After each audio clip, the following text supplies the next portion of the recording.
my dears, this is Sarah from SheHoldsDearly.com, and today I will be taking you on a Christmas dining room tour of our farmhouse.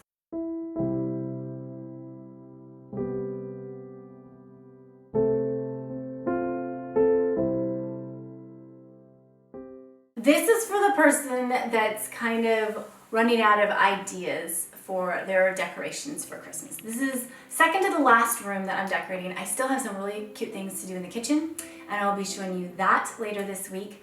But the dining room was kind of like end of the line with my decorations and my inspiration, and so I kind of felt like I was like running out of steam a little bit.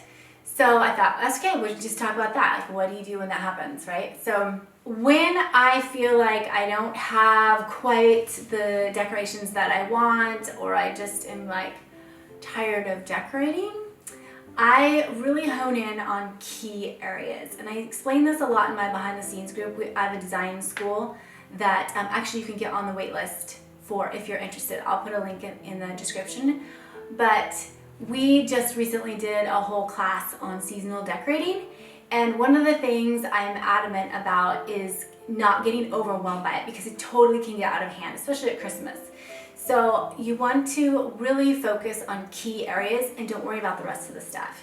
So for me, in this room, it's going to be the banister, the tabletop, and then a couple of things on the walls and like a pillow that I tucked in behind me here. So I'll just walk you through the room. It's pretty simple, but hopefully that is inspiring to you to see that it doesn't have to be a big deal. It can be super simple, and you still can bless your family with what your house looks like and have a little bit of a celebration in your space. So first of all, I have a scroll. I got this huge wall scroll from Cottonwood Shanty. Alyssa is my friend over there, and I love her.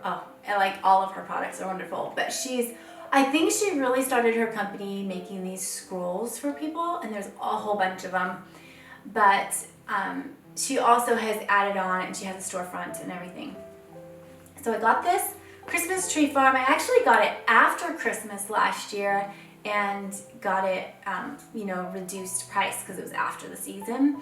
I picked up this little cedar, it's like a frosted cedar garland to add to that, and that wall is done. So simple wall decorations done fast. Then on the table, I'm like low on decorations, so I had one tree left, a little frosted tree, and I added a candle. Done. It's fine. I liked the tree because it was next to the sign that said Tree Farm. So then we come over to the bookshelf, and I just did a collection of white dishes. I tucked a couple of little things in there, but the main thing that I like with this setup is the mercury glass garland. So I got these last year. It was my big splurge, and I love them. They make me a little nervous. I hung them on the tree last year, and they're so heavy, and they're glass, and I did break one. So I don't love hanging them on the tree. They just make me nervous. Like if one of them starts to go, they're all gonna fall and crash. So this year I just put my mercury glass garlands in soup tureens. One of them I kind of have like spilling out the side a little bit, but that is a really simple idea if you want to do ornaments. Simple centerpiece idea, no brainer. Then here's another idea. So using pictures that you just always have on your wall that are usually there, you just tuck a little bit of greenery behind it and give it a little sweet festive touch, and it's not hard at all.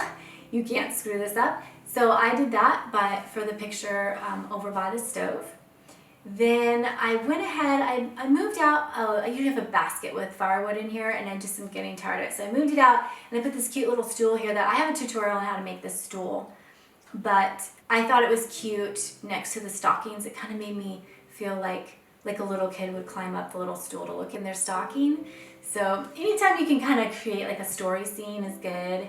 I grouped my stockings together this year, and they were looking a little blah, so I brought in some gold. I had some gold glittered letters, and I added in a little ribbon and some greenery, and then those are my kids' first initials. So I really do love the stockings this year. I feel like they're super cozy over there in the corner by the wood stove.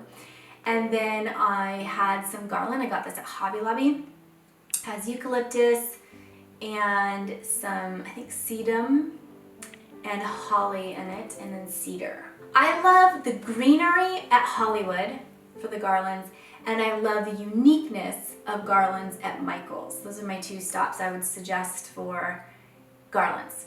And so I just wired this on, and I kind of did a lot of S shapes going along, and then wrapped it around the newel post at the bottom. I like that look this year. So banister is done. Pretty simple, but I feel like it's just enough sweetness in here. Then I had already added some teacups up here on the shelf beside me that I really liked, but it was looking a little skimpy, and so I brought in this photograph, and I just hung it straight on the wall, just real low, like it's kind of like it might be sitting on the shelf, but it's not, it's actually hanging. And if you look closely, it's not just a black and white picture, it is a black and white picture of my grandpa in the Army at Christmas. It's his Christmas party, and all the soldiers are in uniform, and there are trees in there, and it's from World War II. So it's such a sweet picture. And then lastly, I just tucked this little simple Believe pillow behind me. I feel like, I know we've talked a lot about me and using red this year, and I do like touches of it. I do. So this wasn't too much for me. So I put this here on the seat behind me, and this room's done. So you don't have to go all out. If this is all you can do is just do a bowl of ornaments and a pillow and just tuck a greenery behind a picture, nothing to apologize for. I think that is a great way to go if that's what you gotta do this year. Thank you so much for stopping by, and if you're new here, please consider hitting that subscribe button. I do post regularly, and I share my professional design advice for the DIY home life. I'm also over on Pinterest and Instagram and Facebook if you want to follow me along there, and I'll see you in the next video. I'll be showing you my kitchen. All right, take care. I'll talk to you soon.